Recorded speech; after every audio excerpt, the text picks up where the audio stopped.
c'est en effet un problème essentiel sur l'ensemble du criblage.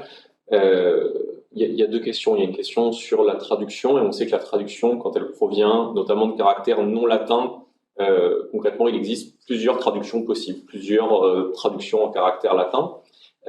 Donc, il peut y avoir des différences, et puis il y a toute l'imperfection de la donnée. Il peut y avoir des fautes de frappe, des erreurs de saisie.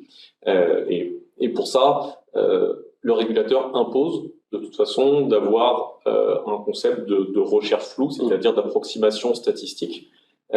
Maintenant, si cette approximation est mal faite, ça génère énormément d'alertes, énormément de faux positifs. Donc l'enjeu est à nouveau entre une recherche floue traditionnelle et une recherche floue basée sur le machine learning. On a des résultats qui globalement vont du simple au double, du simple à la moitié plutôt. Concrètement, on divise par 2 le nombre de faux positifs. Et on parlait tout à l'heure de la perception de la conformité au sein des directions d'entreprise et le fait que c'était une problématique qui aujourd'hui était perçue comme cruciale, comme vitale, plus qu'il y a quelques années. Petit à petit, on voit la même perception au niveau des outils, c'est-à-dire qu'on ne se dit plus la conformité à ces outils qui datent d'il y a 15 ans, qui génèrent des alertes de qualité moyenne, sûrement beaucoup, mais bon, après tout, ça fait à peu près les choses.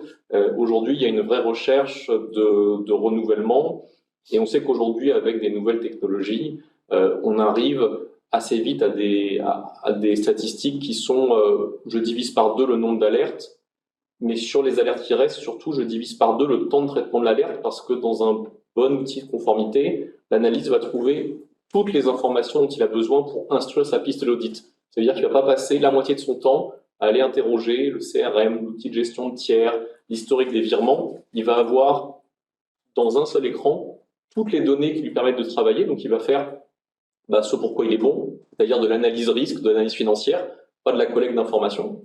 Et le jour où le régulateur va nous demander des comptes sur cette alerte, on aura sur l'alerte directement toutes les informations et tout le panorama financier dont on disposait au moment de l'alerte qui vont justifier quantitativement le choix qui a été fait et qui a été expliqué sur la piste d'audit. Et ça, c'est vraiment important.